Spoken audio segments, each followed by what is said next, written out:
Welcome back, everybody. This is 1 month later. If you're listening on the podcast and you probably just heard Matt's amazing new intro, thank you so much for that. Um, you know, we are going to be talking about WandaVision episode 3 today. I was going to say we are going to talk about like the negatives and the positives, but honestly, there's not that many negatives to talk about for this episode. Um, and then if we have a little bit more time at the end, we're going to go over the possible theories that we said last time. So if you weren't here last time or you haven't listened to it last time, you can find us on Spotify, YouTube, hopefully pretty soon, and Google Podcast, Apple, all that stuff. And I think there's a stream here on Twitch as well. This is all in her mind and how the kids are real. Her kids I was gonna say, yeah. Because here's the thing: these people are actually real because they know, and she got chucked out. Yeah, but not these they're kids. in a dome. Like they're in a dome. Like they're physically walking around in a dome. They were already in the dome. The kids weren't in the dome. So Matt, the thing is that her kids were never real. In the sense that like they weren't through like natural conception. She created them with her chaos powers. Okay. So it's the same concept. If they're not real there, they're gonna get reborn somewhere, and we'll have them out in the wild somewhere. So I think, and this is like my theory regarding the kids and how it'll pay tribute to the comic book storyline, is that in the comic books, in the comic books, she created again Billy and Tommy with her chaos powers, but the way that she did that was by using a part of Mephisto's being or whatever. Point is, he ended up taking that part of him back, so her kids ended up not existing anymore, but their souls were reincarnated in the bodies of like actual kids, and they had different parents, and they grew up, and when they grew up they ended up being like Speed and Wiccan.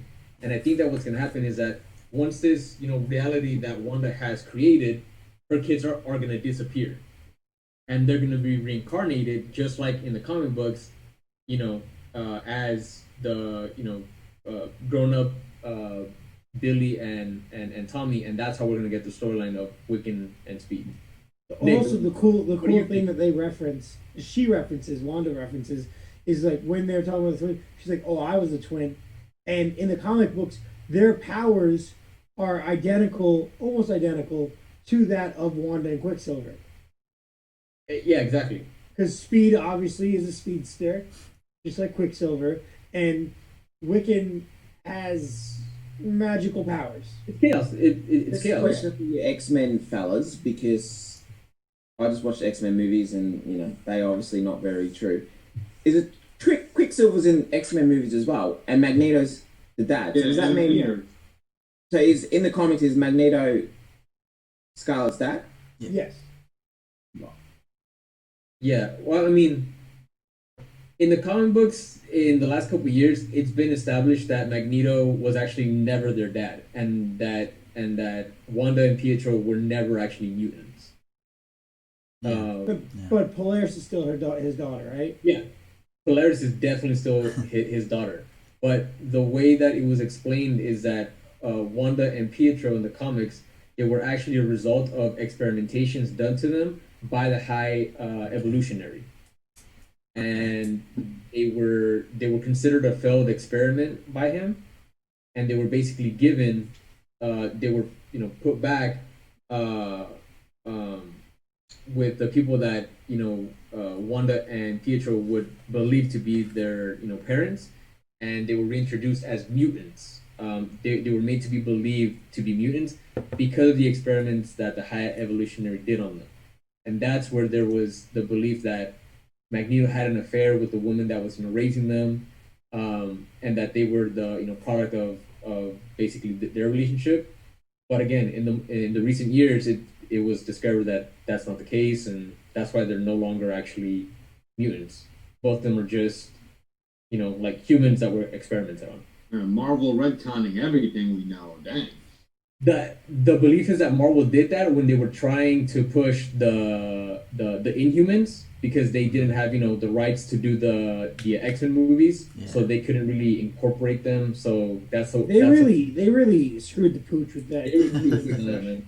Yeah, But they the did. comics, they went heavy on the comics with that. They went heavy with the show, and it's Dude. just Inhumans has to be the worst thing that came out of Marvel to date, man. That thing was just garbage. Jesus Christ. Have you guys heard the theory of who the new big bad is going to be for the MCU for this next phase? Crane. Who? Crane. Kane? Crane. Kang. So Kane.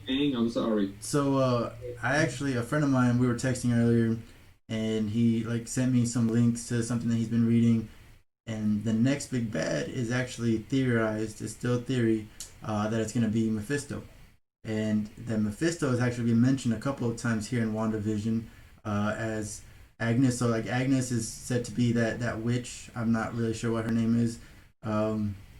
Her bunny is Mr. Scratch. Agatha Harkness. Yes, yeah, and then her bunny is Mr. Scratch, which is Yep. another name for the devil, and like when she made that like offhand joke of that's not the only thing the devil is in, so most likely her husband is Mephisto. So I don't think Mephisto is behind what's going on in WandaVision at all, but I think he's like popping his head in there because there's also a trailer for Loki coming that's come out, and you can see Mephisto on the stained glass of the church. So Yeah. I think my theory is that Mephisto's gonna be popping his head in all these shows that are coming out, and maybe the next movie, especially the Doctor Strange movie, but he's just like popping his head in, kind of like Thanos was, but in a more active role, and then everything's gonna lead to the fight for Mephisto. That's the theory, but I think Wanda's going to end up, for some reason, I think she's going to end up being controlled or something. That she's going to be bad. She's going to go back to being bad. I swear if Mephisto is the one that's making all this happen in WandaVision, I'm gonna be pissed because that's such a cop out. I don't like Mephisto at all. Everything happens because of Mephisto. Everything's Mephisto. Yeah. Because you know what? They're gonna tie it into the Spider-Man stuff. Yes. Yeah. So that's a theory. I don't know if you guys have heard it, but I just wanted to bring it out there. I've heard a lot of theories being Manifesto, like he's 100% the villain. I've heard. Yeah, That's what, and you know what? Yeah, and I mean the twins. The whole twins idea. I mean, they were born because of Mephisto, because everything is Mephisto. You know what could happen is that she makes a deal with Mephisto to bring them back after she comes out of this. I'm done. If that happens, I'm done, man. There you Like, go. Yes. I'd be so pissed. And she has to help him conquer. I don't know. Yeah, I'm and just she has to, that's right. She becomes a villain. Yep. And Doctor Strange has to basically stop her.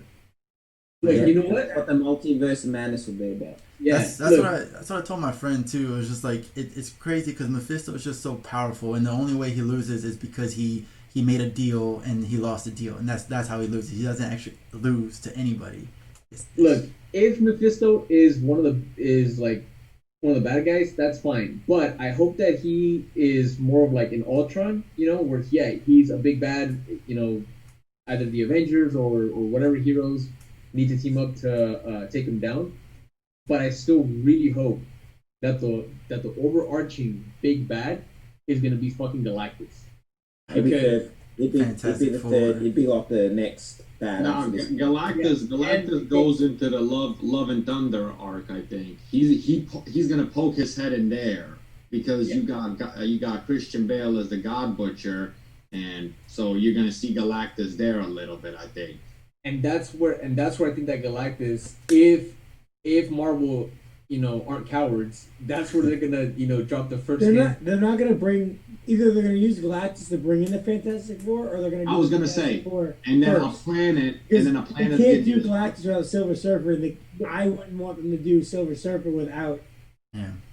And then you're Exactly. gonna see a That's planet why- getting destroyed with like a fantastic shuttle like flying out of it. I think so, Nick. Right. So when you see Galactus, you see a little Easter egg of Fantastic Four too. Yeah. So if Galactus gets introduced in Thor, whatever, I hope that it is again just a quick little Easter egg, and that starts opening up again the overarching storyline of introducing the Fantastic Four, Silver Surfer, all of that stuff.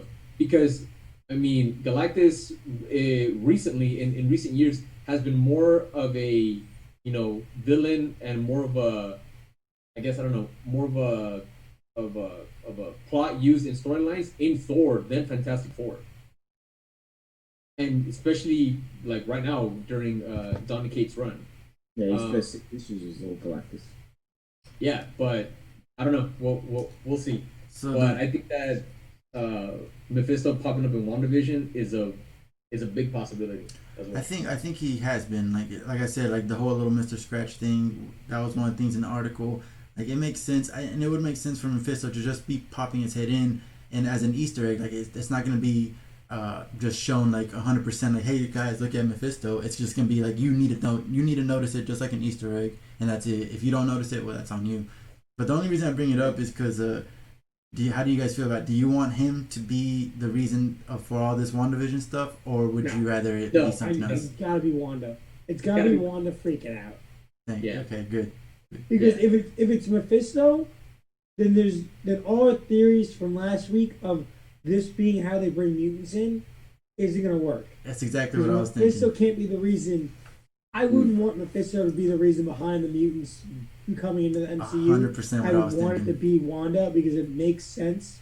Like I know she's not technically a mutant, but it makes sense with her history with being part of the Brotherhood of Evil Mutants, being an Avenger, being part of the X-Men. But you gotta understand, Nick. Sorry, you gotta understand, like with Marvel especially, it's not about what makes sense to us comic people. It's what makes sense to the casual fans. That's what I was gonna say. That's exactly what I was gonna say. I know, but they also when they bring out the movies, people go back and read the comics. So they wanted to tie in loosely at least. Yeah. People are gonna be like, oh. I'm 100% with Nick on this one. If Mephisto does play into WandaVision and a bunch of other different shows and movies or whatever, I hope that Mephisto is just a byproduct of what Wanda is doing, and that it plays into like her children somehow, where he ends up being an enemy. But I really do hope that this is just Wanda freaking out because of what happened to Vision. But if it's all because of Mephisto, it's gonna be a cop out, man. It's gonna be a cop out, and it's not gonna make a genuine transition to like X-Men stuff. It's gonna feel cheap. No, that's exactly what I told my friend. Like he gave me the news and stuff, and I was like, thank you for ruining my day. Like I didn't want to hear that. I don't want to hear Mephisto doing anything. Like,